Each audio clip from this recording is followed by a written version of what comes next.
Boy gets bullied at school. No one knew who his father was. Chapter 1. The Quiet One. The school bell rang with a sharp clang, echoing through the cold steel lockers and worn-out tile floors of Red Ridge Middle School. It was the start of another ordinary Monday, at least for most of the students. For Eli Parker, it was the start of another battle. He moved through the hall like a shadow, his backpack pulled tight to his shoulders, eyes focused on the floor.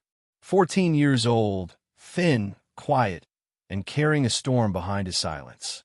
He wasn't the kid people noticed, not unless they were looking for someone to target. His hair was too long, his shoes were always a little scuffed, and his clothes didn't scream style, they whispered survival.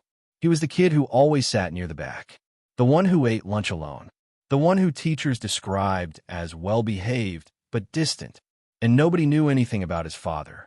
Probably left, some said, or dead, others guessed. But the truth? The truth was buried so deep, not even Eli knew the whole of it. All he had were the letters, handwritten notes hidden in a box beneath his bed. Notes that smelled like leather and dust. Notes written by someone who only signed his name with a C. And one photo, a faded black and white shot of a man standing beside a motorcycle, sunglasses on, arms crossed, jaw tight like stone. Eli didn't know why, but he always felt safer when he looked at it. Stronger. But school didn't care about letters or photographs. In school, you were either someone or something to someone. And for Chase Mercer and his friends, Eli was something to laugh at. "Hey, Parker." Chase's voice cut through the hallway as Eli turned the corner. Too late. A shoulder slammed into him, and his books went flying. "Whoops," Chase said with a sneer, not even pretending it was accidental. "You really oughta learn how to walk like a man." His friends snickered. One of them kicked a notebook down the hallway. Eli didn't look up. He crouched silently, gathering his things, jaw clenched. "Still not gonna talk?" Chase leaned closer, his breath sour. "You mute or just stupid?" Eli didn't respond. He'd learned that silence was safer than words. Sometimes, as he reached for the last book, Chase planted his foot on it. "Say please." Eli stared at the shoe on his book. Something flickered in his eyes, just for a moment, a flash of something ancient and powerful. But it vanished just as quickly. He stood up without the book and walked away. The laughter followed him, but he didn't stop. He never did. Lunchtime came with more of the same. A cafeteria packed with noise, energy, and invisible lines. Where you sat said everything about you. Eli sat in the corner by the vending machine, tray untouched, eyes lost in the world outside the window. He didn't hate people. He just didn't trust the way they looked at him. Sometimes it was pity, sometimes disgust. But the worst was indifference, the kind of look that passed right through you as if you didn't exist. "Do you ever eat?" a voice asked. Eli blinked, turning slightly. A girl, Maya Carter. Smart, brave, one of the few who didn't play by the rules of the crowd. He shrugged. She sat down anyway. "You always sit here?" He nodded. She didn't speak for a while, just unwrapped her sandwich and shared her chips without asking. They ate in quiet understanding. It was the first time someone had sat beside him in weeks. Maybe longer. "People talk about you, you know," she said finally. "I know. They say your dad's in prison, or that he was in the military and ran off. Some even think you don't have a dad." Eli's jaw tensed. He didn't respond. Maya watched him carefully. "Is that true?" He looked at her, his eyes tired and careful. "Does it matter?" "I guess not," she said, but her curiosity didn't fade. "It just makes me wonder." The final bell rang at 3:15 sharp. Eli waited a full 10 minutes before leaving the building, as always. He knew better than to walk out with the rest of the crowd. But that day, Chase was waiting anyway. "Hey," he shouted from the edge of the parking lot. "Still hiding like a coward?" Eli turned, slowly. "I bet your dad's a coward, too," Chase barked, puffing up in front of his friends. "Probably ran off the second he realized you were such a loser." Eli's fingers curled into fists. His heart pounded. He didn't speak. He didn't need to. The words cut anyway. And as the other kids laughed, Eli walked away again, toward the long road home, eyes burning but unbroken. Because what they didn't know, what none of them knew, was that his father wasn't in prison. He wasn't a nobody. He was Chuck Norris. And he was coming. Chapter 2. The Inciting Incident, Whispers and Wounds. The walk home felt longer than usual. Eli's backpack was heavier, not from books, but from the weight of silence. The kind of silence that screams louder than words. The kind that hangs in your chest and presses down until you feel like you can't breathe. The school day had ended, but the echoes hadn't. Chase's voice still rang in his head. Your dad's a coward. Probably ran off. He knew they didn't know anything, that their words were just noise. But somehow, the emptiness inside him always found a way to believe them, at least for a moment. And that moment, it was always long enough to hurt. He turned onto the cracked sidewalk that led to his house. A small, aging single-story with chipped paint and a crooked mailbox. The kind of house people forget to look at. Inside, the air was quiet, still, like it hadn't been disturbed in years. No one was home. There never was. Just him, and a box. He dropped his bag by the couch and walked to his bedroom, pulling out the metal container from under his bed. It was dented and rusted around the edges, but the latch still clicked open like a secret. Inside were the letters, all signed with a C. He picked one at random and opened it carefully, unfolding the creased paper as if it were ancient scripture. You are stronger than you think, son. Pain makes diamonds. Weakness makes excuses. See. He read it over and over again, then stared at the photograph. The man in it stood tall, shoulders like mountains, a beard as sharp as his eyes. Sunglasses, a Texas Ranger badge barely visible on his hip. And on his face, not a smile but something stronger. Pride, resolve, a warning. Eli didn't know where he was now, only that his mother once whispered, long ago. One day, when you need him most, he'll come. But Eli didn't believe in stories anymore. The next day came like a repeat of the last. It always did, but this time, something was different. When Eli walked into first period, a new teacher stood at the front of the classroom. He was young, sharp-jawed, with a quiet intensity that reminded Eli, strangely, of the man in the photograph. His name was Mr. Ryland, and he introduced himself with a calm confidence that made the room sit straighter than usual. He pointed at an empty desk. You, he said, looking directly at Chase. Back corner. New seating chart. Chase scoffed, but didn't argue. That moment earned Mr. Ryland more respect from Eli than most teachers had gotten all year. Midway through the lesson, Mr. Ryland asked each student to stand and introduce themselves, not with the usual name and hobby, but something deeper. Tell us who you are, he said, and where your strength comes from. Eli froze when it was his turn. He stood slowly, eyes on the floor. I'm Eli Parker, he muttered. And, I don't know. Mr. Ryland tilted his head. Everyone has strength somewhere. Not me, Eli said. The class laughed softly.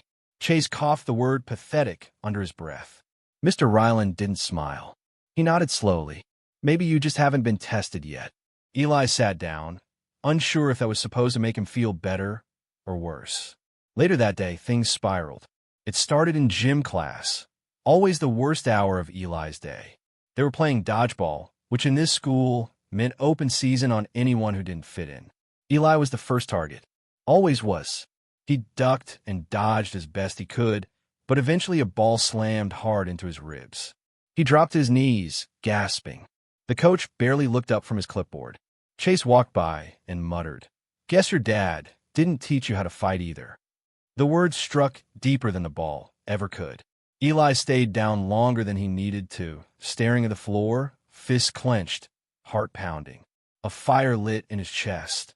Not anger, but something older. Something rising.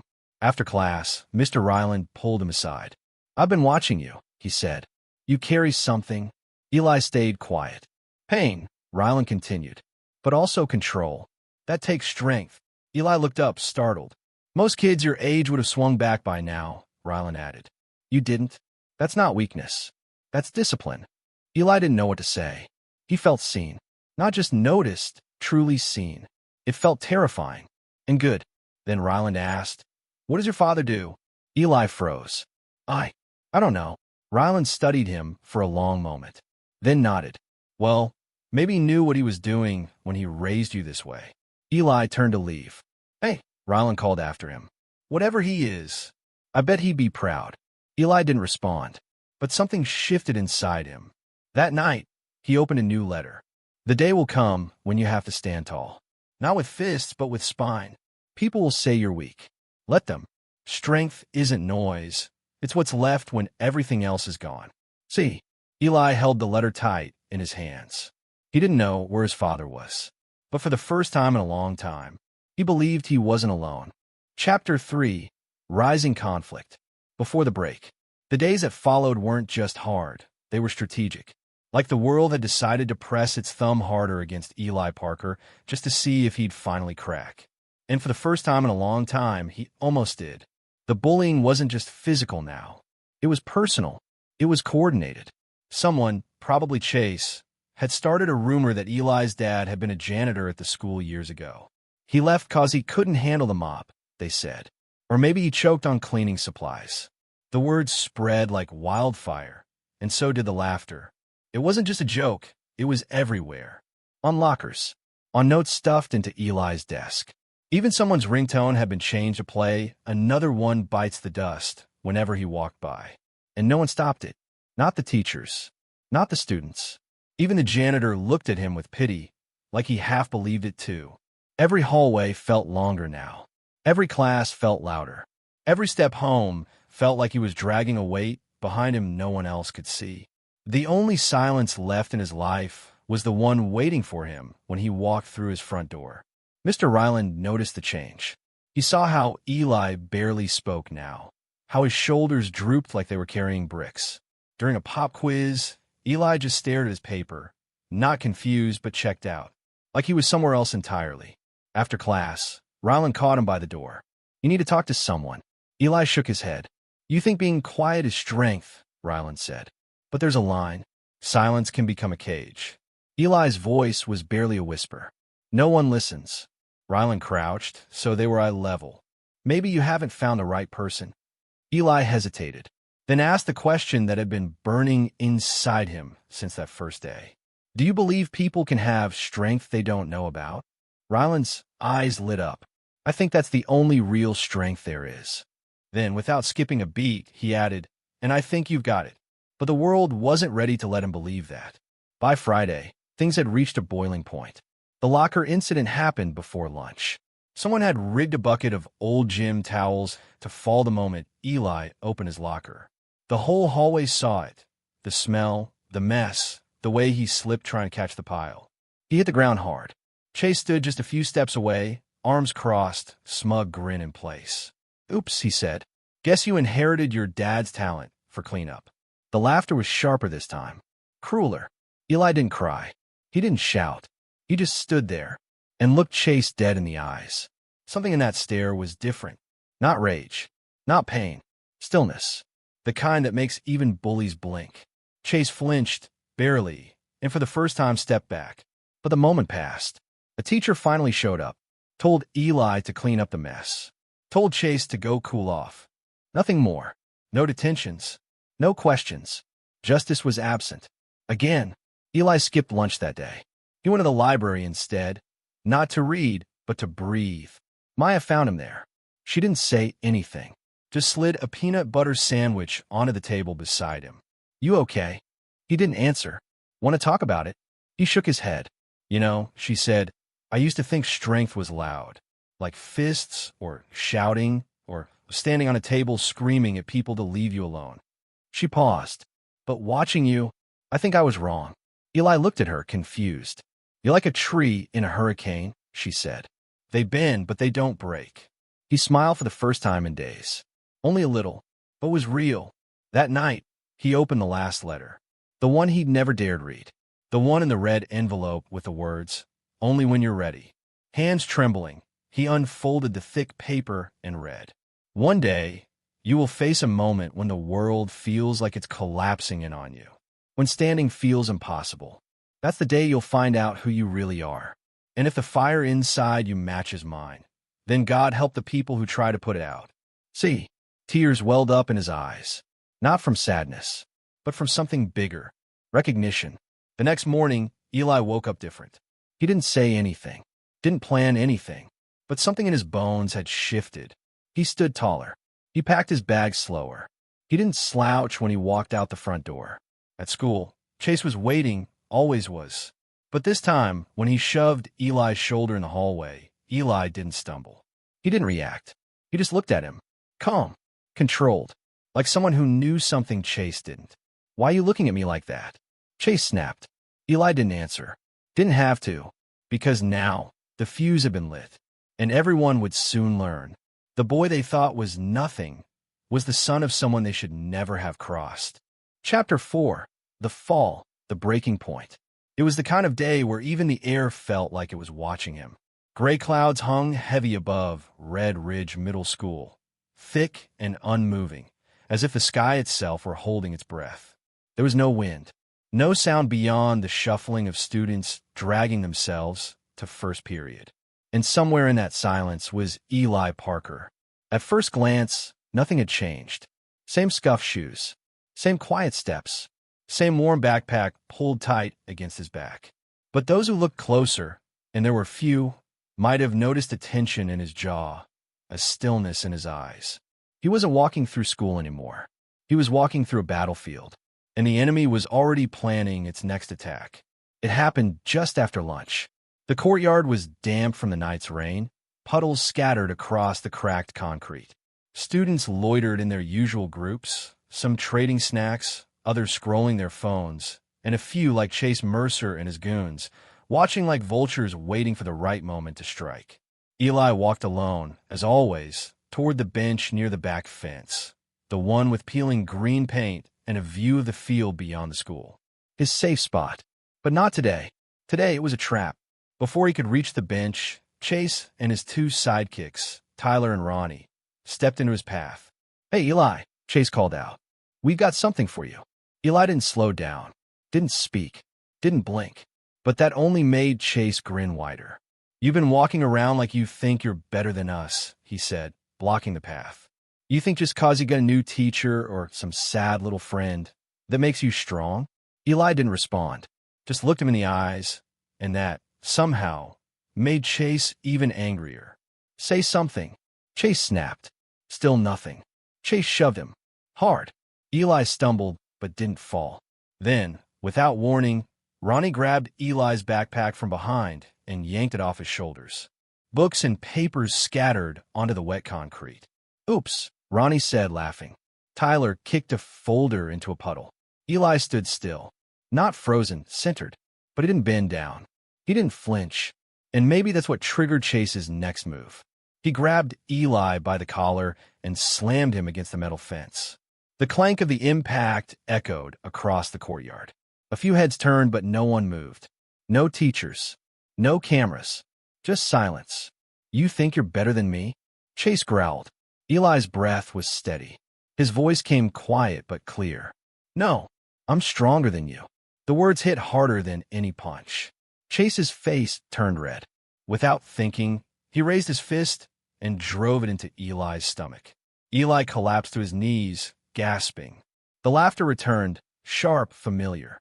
Chase stepped back, chest heaving. "Tell your invisible daddy thank for the training," he spat. "He made you real tough." Then, the final blow. Chase reached into Eli's soaked backpack and pulled out a folded, half-crumpled photograph. The one Eli always kept hidden inside the inner lining. The picture of a man in sunglasses, standing beside a motorcycle. Of Chuck Norris. "What is this?" Chase sneered. "Is this your uncle or something? Or wait, is this your imaginary daddy?" He held it up like a trophy, then, slowly, tore it down the middle. Something broke. Not in the photo. Not in Chase's hands. But inside Eli. It wasn't anger. It wasn't sadness. It was silence. But not the kind that hides. The kind that warns. He didn't go to class after that. He walked. Past the soccer field. Past the empty bleachers. Past the old shed behind the gym where no one ever went. He sat down under the oak tree, pulled his knees in close, and stared at the torn photograph in his hands. Half of Chuck's face stared back at him. Still calm. Still proud. Eli's breath trembled, but no tears came. He didn't cry anymore. Instead, he remembered the letter. "One day, you'll face a moment when the world feels like it's collapsing in on you. That's the day you'll find out who you really are." Was this it? Was this the day? He didn't feel strong. He felt shattered. But somewhere under all the pain was something burning. And once it started, it didn't stop. That night, he didn't sleep. He sat on his bedroom floor, lights off, staring at the wall. His fists clenched and unclenched without thinking. His chest was tight, but his eyes were calm. He wasn't scared anymore. He was done. No more hiding. No more silence. He pulled a shoebox from under his bed and retrieved the letters. All of them. Dozens. He lined them up across the floor and read every single one by the pale glow of the moonlight through his window. Each word lit something in him, like a fuse, like a vow. When he reached the final letter, the one that had told him who he really was, he unfolded it again and read it aloud. The day will come when you stand between fear and someone else's pain. And when that day comes, don't ask for permission. Stand, like I taught you, like I would. Eli stood. And when he did, he wasn't the same boy who had walked into school that morning. He wasn't the scared, silent target anymore. He was the son of Chuck Norris. And though no one else knew it yet, that was about to change. Chapter 5, The Turning Point, the name behind the silence. The weekend came like a breath of air after drowning. But for Eli, it didn't bring peace, it brought clarity. On Saturday morning, he stood in front of the mirror longer than usual. Not to fix his hair, not to check for bruises, but to look at himself, to see what everyone else refused to. He saw a boy who had been pushed, broken, humiliated, and still got up. He saw a fighter. He saw his father's eyes. He hadn't told anyone who he really was. Not even Maya. The letters, the photograph, the truth about his last name, it was all still locked away in his room. Until now. Sunday evening, the doorbell rang. Eli's mom, weary-eyed and dressed in scrubs from the night shift, opened the door. There stood a man in a dark brown leather jacket, holding an envelope with a government seal. Delivery from Ms. Parker, the man said, handing it over and tipping his hat. Eli watched from the hallway as his mother opened the envelope and pulled out a single sheet of paper and a key.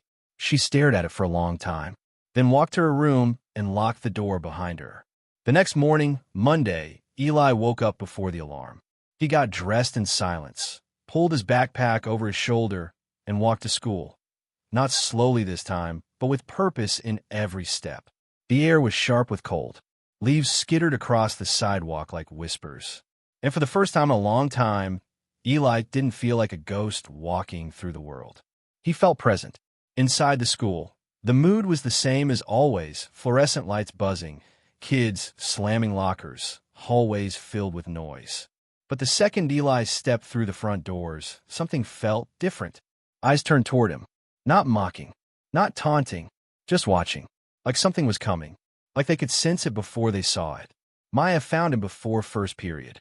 She jogged up beside him, backpack bouncing. "You okay?" "Yeah," Eli said. "You sure? You weren't online this weekend, and Chase's crew has been." "I know." She waited. But Eli didn't say anything else. He didn't need to. She looked at him carefully, then nodded. "You look different." "Maybe I am." It started just before lunch. The intercom crackled overhead, something that usually meant detention or a forgotten lunchbox. But this time, the voice on the other end wasn't from the front office. It was deeper, calmer. "Good afternoon, students. This is Principal Henley. We have a special visitor joining us today. Please welcome a distinguished guest, someone with a legacy of discipline, strength, and integrity." A pause. "Mr. Chuck Norris." The silence that followed was instant. And then chaos. Kids stood up. Teachers stopped mid-sentence. Phones came out. The entire school rippled like an earthquake had hit it. A legend had just been announced, and no one could believe it.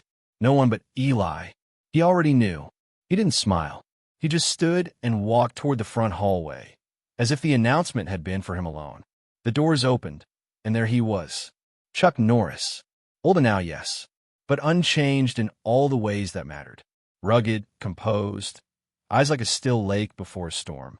Wearing jeans, boots, and a plain olive jacket, he didn't need fanfare. His presence was the fanfare. He walked calmly, nodding at students, shaking the occasional hand. Some whispered. Some just stared, but none laughed. No one dared. Mr. Ryland appeared beside Eli. "You knew," he asked, eyes wide. Eli nodded. Why didn't you say anything? Because no one would have believed me. Ryland didn't argue. He just gave a slow, impressed smile. By lunchtime, Chuck was in the gymnasium speaking to the entire student body. Chairs were packed, teachers lined the walls, and students crowded shoulder to shoulder to get a glimpse. Eli stood in the very back. He didn't need to be in front. He just needed to hear. Chuck stepped up to the microphone and looked around. He didn't need notes. Didn't need slides. He just spoke. When I was young, he began, people assumed I was strong because I could fight. But the truth is, strength doesn't come from fists. It comes from knowing who you are, from standing tall when the world wants to see you crawl. He paused, letting the words settle. I've seen real power. It's not the loudest in the room. It's the one who keeps showing up, day after day, quiet, steady, unshaken. Eli's eyes burned. Chuck looked around again. Some of you think strength is popularity, or fear, or control. But I'll tell you what strength really is. He looked straight at Eli, only for a moment. Strength is when a boy walks through hate and never lets it change the goodness inside him. Gasps whispered through the gym. Whispers began to spread. That's Eli's dad. No way. That's his dad. I heard they were related. Chase was there, too. His smirk had vanished, replaced with confusion. And something else. Regret. Chuck finished his speech and walked off the stage. But instead of heading for the office, he turned and made his way toward the back of the gym, toward Eli. The crowd parted like water. The moment the two stood face to face, time paused. Then Chuck reached forward and rested a hand on his son's shoulder. You did good, son, he said quietly. I didn't feel strong, Eli admitted. You didn't need to. You were. They walked out together. No fanfare, no spotlight, just a father and a son, side by side. For the first time in his life, Eli wasn't a question mark in the hallway. He was a name, a story, and people finally understood. The boy they ignored, pushed, and broke was the son of a man who doesn't need to prove himself. Because legends don't raise cowards. They raise fire. Chapter 6. The Confrontation. The Justice. The school felt different the next day. The whispers hadn't stopped. If anything, they grew louder. But they'd changed. No longer mean-spirited or mocking. Now they carried awe, caution, curiosity. Did you see them walking out together? Is Chuck Norris really his dad? I heard he used to be a ranger. Dude, I think Chase peed himself. The noise was everywhere, but for once, Eli walked through it with his chin high. Not defiant, not angry, just grounded. He hadn't said much to Chuck after the gym. Just a hug, one he hadn't expected, and one he didn't realize he needed until he felt it. I'm proud of you, Chuck had whispered. Not because you didn't fight, but because you could have and chose not to.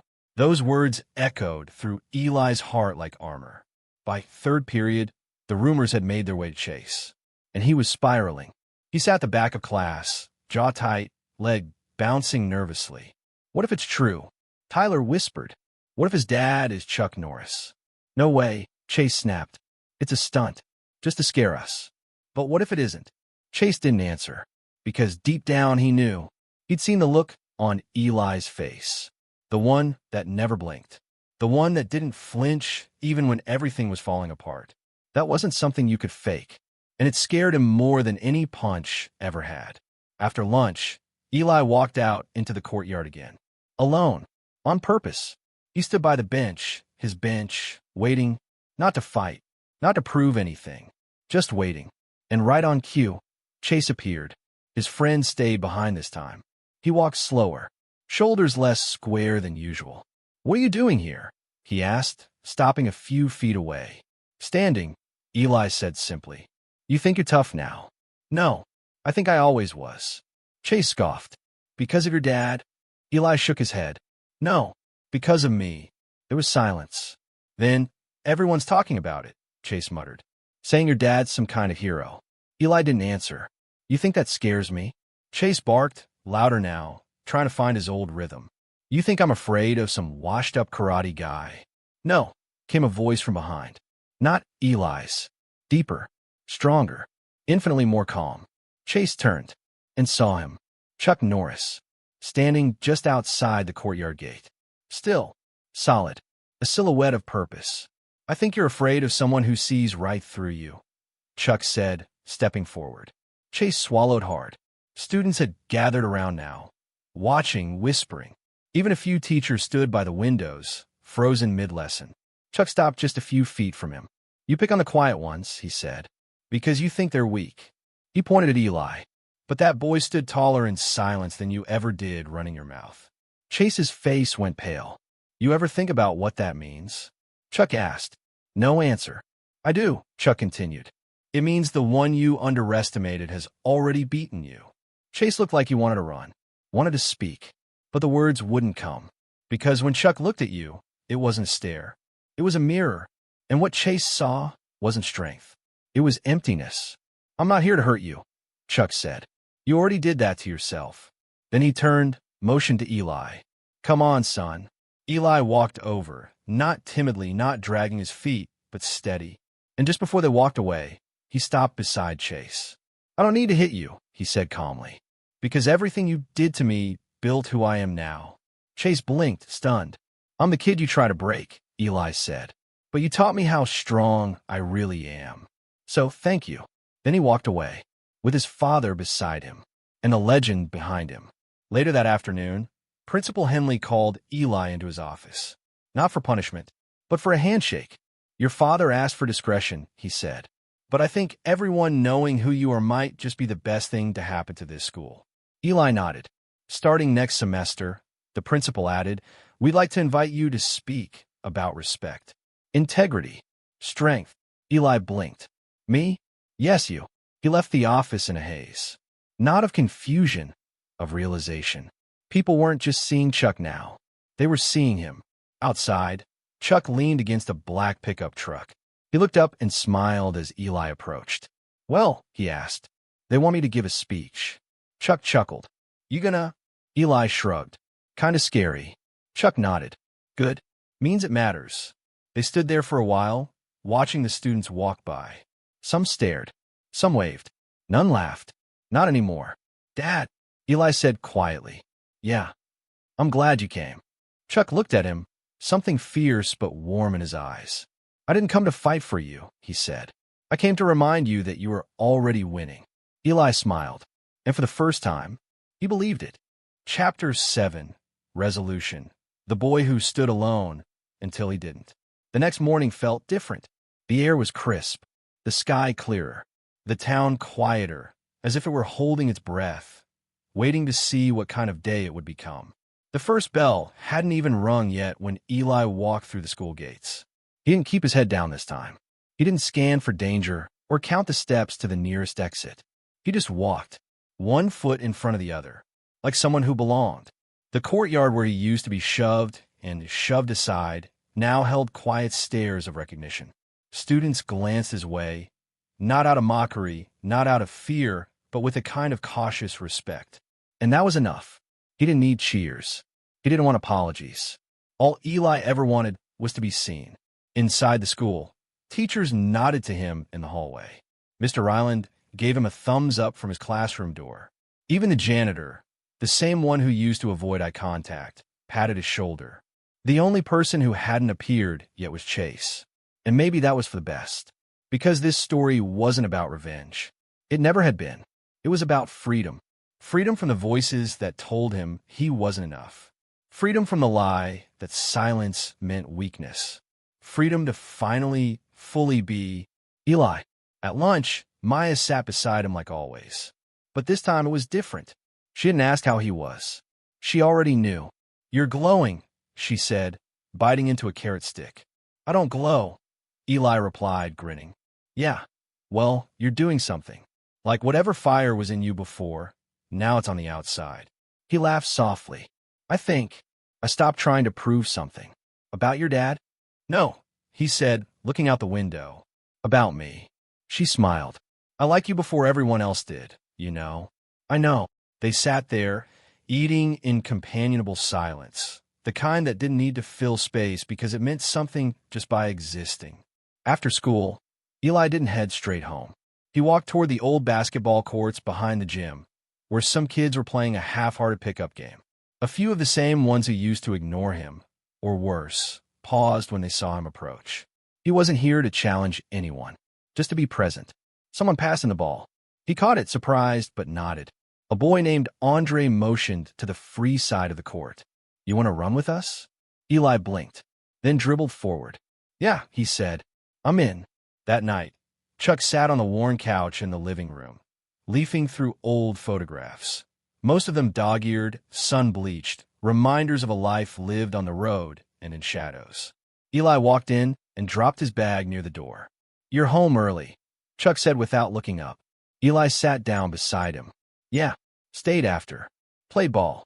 Chuck raised an eyebrow. "You don't play ball." "I do now," Eli said. Chuck gave a quiet chuckle. After a moment, Eli asked, "How long are you staying?" Chuck's fingers slowed on the photo in his hand. "As long as I need to." "And after that?" Chuck finally looked at him. "You won't need me by then." Eli didn't reply, but he didn't disagree either, because maybe he was right. The next day, Principal Henley called an assembly. Not for discipline, not for punishment, but for a lesson. Students filled the gym again, just like they had when Chuck arrived. Only this time, the room felt different. Lighter, brighter, as if something heavy had been lifted. Henley stood at the front with a microphone. "This school has always believed in preparing students for the real world," he began. "But sometimes the real world shows up first." He gestured to the side. Eli stepped up onto the stage. No spotlight, no dramatic music, just a microphone and a moment. He looked out at the crowd, the same crowd that used to laugh, the same one that used to look through him. And then he spoke. "I used to think being strong meant fighting back," he said, "that I had to prove I wasn't weak, that if I just said nothing and kept my head down, the world would eventually forget I was here." He looked down for a second, then back up. "But I was wrong." He took a breath. "Real strength is knowing who you are and not letting anyone else define that for you." The gym was silent. Eli continued, "My dad is Chuck Norris. And yeah, that's wild. But the truth is, I learned more from his letters than I ever could from his fame, because he didn't raise me to fight battles with fists." He paused, his voice steady. "He raised me to win them with character." A few students began to clap, then more, then the whole gym. But Eli didn't smile for the applause. He smiled because it was finally his voice being heard. Later that evening, Chuck packed his bag. Not in a rush, not out of anger, just like a man who knew when to move on. Eli stood by the doorway, watching. "Where will you go?" Chuck shrugged. "Somewhere quiet. Somewhere someone needs help." Eli nodded. Chuck turned to him. "You don't need me to be here anymore." "I know." Chuck stepped forward and placed a hand on Eli's shoulder. "But if you ever call, I'll come." "I know that too." They hugged. No words, just understanding. Then Chuck left, boots hitting the porch like drumbeats. Steady. Final. Gone. Weeks passed. The whispers died down. The bullies found someone else to worry about. Themselves. And Eli? He didn't become the most popular kid in school. He didn't try to. He just became known. Respected. And every time someone stepped too close to that old line, that line between teasing and cruelty, they paused now. Because they knew he wasn't alone. He never had been. One day, Eli sat under the tree behind the gym, the same one he cried beneath, broken and bent. Only now it was his thinking spot. He reached into his backpack and pulled out the torn photograph of Chuck, now taped together, edges soft from being held so many times. He smiled, then took out a pen, and for the first time, he began writing back. "Dear Dad, you were right. The world will test you. But if you know who you are, nothing can break you." The end. Or maybe just the beginning.